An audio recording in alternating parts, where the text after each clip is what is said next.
Hello friends, स्वागत है आपका हमारे चैनल पर। मैं आपकी पूनम आज आप सभी के लिए बहुत ही खूबसूरत सा प्यारा सा चुटकुला उठान गीत लेकर आई हूँ। गीत बहुत ही हंसी मजाक से भरपूर है। बस आप सभी से रिक्वेस्ट है कि प्लीज़ गीत को जब पूरा सुनेंगे तभी गीत का आनंद मिलेगा। तो भैया देखिए, एक बहू अपने दिल की बात अपनी सास से कैसे बताती है, इस गीत के माध्यम से आप सभी को बताऊंगी। सास बहू का रिश्ता बहुत ही प्यारा है। पति जो जो बहू के साथ करता है, सास को किन शब्दों में बयां करती है और सास क्या रास्ता बताती हैं। और बहू इतनी प्यारी होती है कि अपनी बातों से, अपने अच्छे कामों से सास को भी अपने ऊपर भरोसा दिलवा देती है। और सास बहू को अपनी बेटी की तरह प्यार करती है। बहुत ही मार्मिक भाव है, आप सभी सुनिए।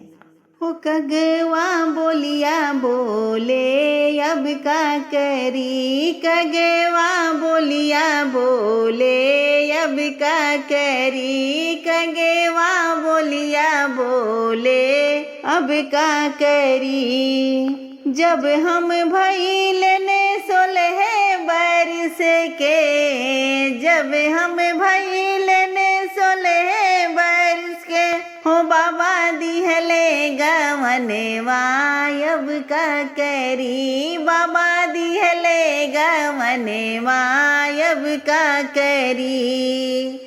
जब हम भइल ने 16 बरस के, जब हम भइल ने 16 बरस के, बाबा दिहले गवनवा अब का करी, बाबा दिहले गवनवा अब का करी। कगवा बोलिया बोले अब का करी, हो कगवा बोलिया बोले अब का करी। गवना लिया पिया गईले विदेशवा, गवना लिया पिया गईले विदेशवा, गवना ले आई पिया गईले विदेशवा, पिया लैले सौतिनिया अब का करी, राजा लाए सौतिनी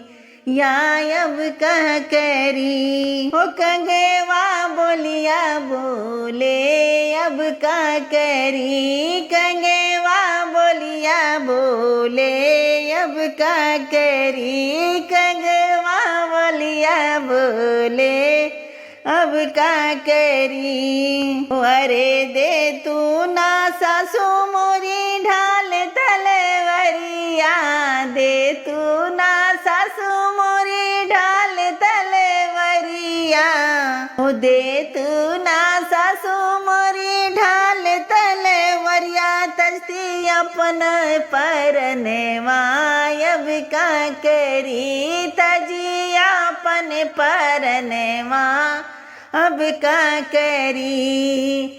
दे तू ना मोरे ससु ढाल तलवरिया, दे तू ना मोरे ससु ढाल तलवरिया, तजती अपन परनवा अब का करी, तजिया अपन परनवा अब का करी। कगवा बोलिया बोले अब का करी, कगवा बोलिया बोले अब का करी।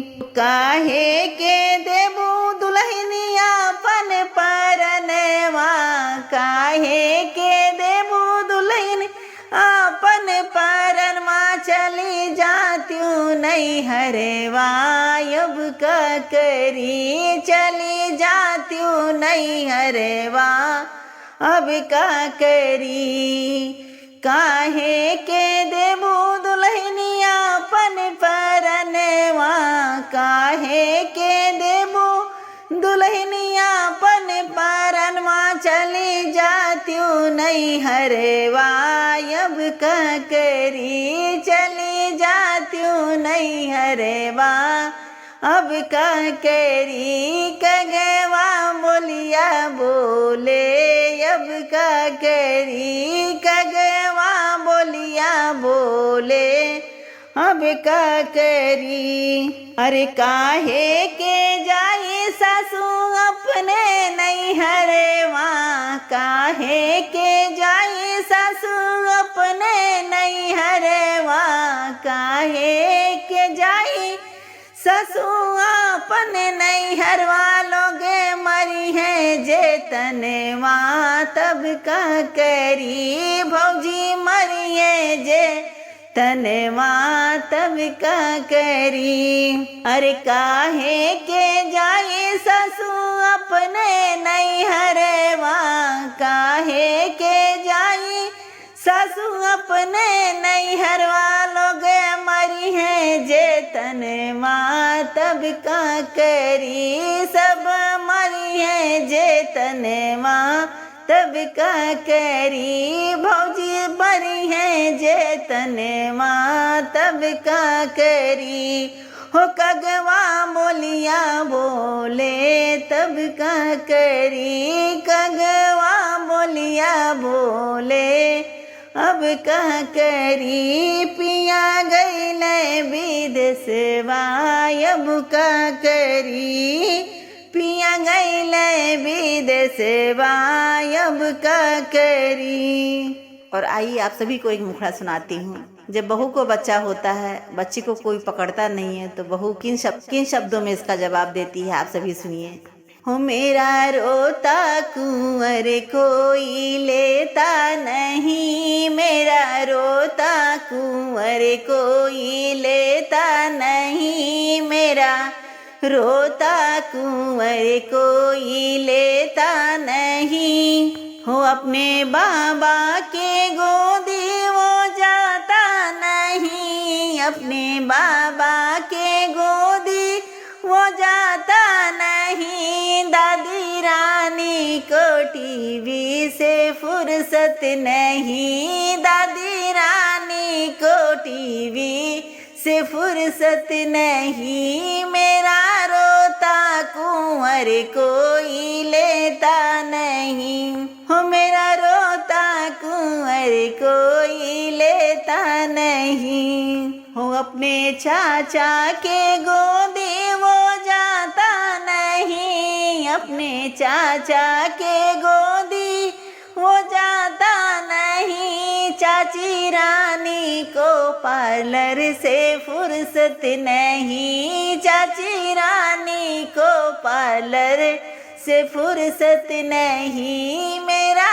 रोता कुंवर कोई लेता नहीं, हो मेरा रोता कुंवर कोई लेता नहीं। वो अपने ताऊ के गोदी वो जाता नहीं, अपने ताऊ के गोदी वो जाता नहीं। ताई रानी को शॉपिंग से फुर्सत नहीं, ताई रानी को शॉपिंग से फुर्सत नहीं। मेरा रोता कुंवर कोई लेता नहीं, हो मेरा रोता कुंवर कोई लेता नहीं। मेरा प्यारा कुंवर कोई लेता नहीं।